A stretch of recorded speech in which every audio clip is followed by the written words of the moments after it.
আমি জামায়াতকে বলবো, আপনাদের জন্য সুবর্ণ সুযোগ চলে আসছে। আগামীকালই নির্বাচন হবে না, হক্কানি ওলামায়ে কেরামের সাথে আপনাদের যে মতনৈক্য আছে বসে সমাধান করেন। চমৎকার এক সুযোগ, চমৎকার এক সুযোগ। দেখেন, নৈতিক ও আদর্শ মিল না থাকলে সাময়িক মিল থাকে না। বিএনপির সাথে আপনাদের চরম দোস্তি ছিল, একই সাথে আন্দোলন সংগ্রাম করেছেন, কিন্তু আদর্শ নৈতিক মিল না থাকার কারণে উভয় প্ল্যাটফর্ম ভিন্ন হয়ে গেছে। আমরা চাই না অনৈতিক কোনো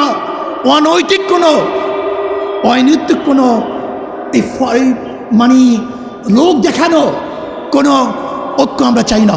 আমরা চাই টেকসই স্থায়ী ঐক্য, যে ঐক্য হবে আর কোনোদিন ভাঙবে না, ফাটল হবে না। এর জন্য আমি জামায়াতকে বলবো, যদি আপনি মনে করেন আমাদেরকে কোনো রকমের বুঝিয়ে শুনিয়ে বর্তমান নির্বাচনের এই তরি পাড়ি দিবেন, এটা আমাদের দ্বারা সম্ভব না।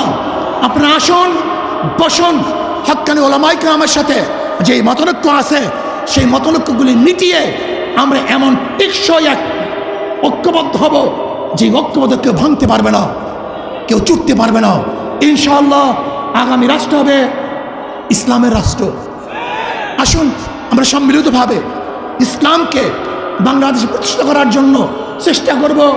ইসলাম প্রতিষ্ঠিত হলেই সমস্ত জাতি, সমস্ত ধর্ম নিরাপদ থাকবে। এবং সলিমুল্লাহ, যে সলিমুল্লাহ, নওয়াজ সলিমুল্লাহ ইউনিভার্সিটি প্রতিষ্ঠা করেছে, সেই নওয়াজ সলিমুল্লাহর জন্মবার্ষিকী, মৃত্যুবার্ষিকী ইউনিভার্সিটি প্রতিষ্ঠিত হবে না, পালন হবে না, তাও আমরা চাই না। এখান থেকে বৈষম্য দূর করতে হবে।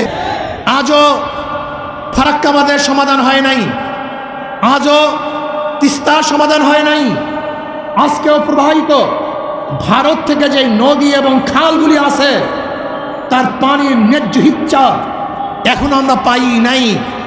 ওদের পানির দরকার নাই, ওরা প্রতি বছর আমাদেরকে পানি দিয়ে মারার চক্রান্ত করে।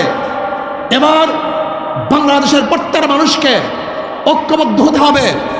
বাংলাদেশের উপর থেকে এমন এক শক্তিশালী বাঁধ নির্মাণ করব, যেই বাঁধের মাধ্যমে ভারত পানি নিয়ন্ত্রণ করবে না, বরং বাংলাদেশের মানুষ পানি নিয়ন্ত্রণ করবে। যখন প্রয়োজন হবে আমরা পানি ছেড়ে দেব, যখন প্রয়োজন হবে পানি বদ্ধ করে রাখবো।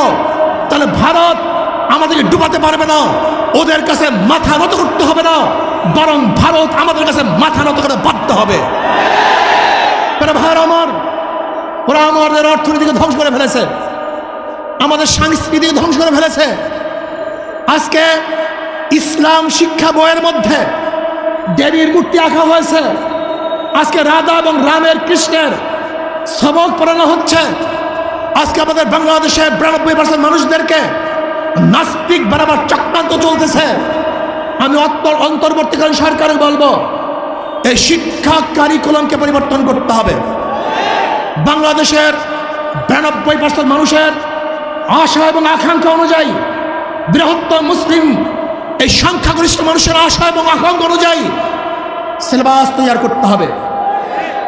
আমি বলবো, কবির চৌধুরী স্বঘোষিত নাস্তিককে নিয়ে যে শিক্ষা কমিশন গঠন করা হয়েছিল 2010 সালে, সেই শিক্ষা কমিশন পরিবর্তন করে আলেম ওলামা জ্ঞানী মানুষের মাধ্যমে শিক্ষা কমিশন গঠন করে এদেশের মানুষ, এদেশের মুসলমান, এদেশের ধর্মীয় মানুষ, হিন্দু ধর্ম, খ্রিস্টান, বৌদ্ধ সমস্ত মানুষের আশা এবং আকাঙ্ক্ষা অনুযায়ী সিলেবাস সাজাতে হবে। কোন অবস্থাতেই 92% মুসলমানদেরকে বাদ দিয়ে বাংলাদেশের মানুষ কোনো সিলেবাস চায় না, হতে পারে না, হবে না। যেই সিলেবাসের মধ্যে নবী মুহাম্মদ সাল্লাল্লাহু আলাইহি ওয়াসাল্লাম ইতিহাস থাকবে না, যে সিলেবাসের মধ্যে আবু বকর ইতিহাস থাকবে না, যে সিলেবাসের মধ্যে ওমরের গল্প থাকবে না, যে সিলেবাসের মধ্যে উসমানের কথা থাকবে না, যে সিলেবাসের মধ্যে আলীর গল্প থাকবে না, ওই সিলেবাস বাংলাদেশে চলবে না, চলতে হবে না।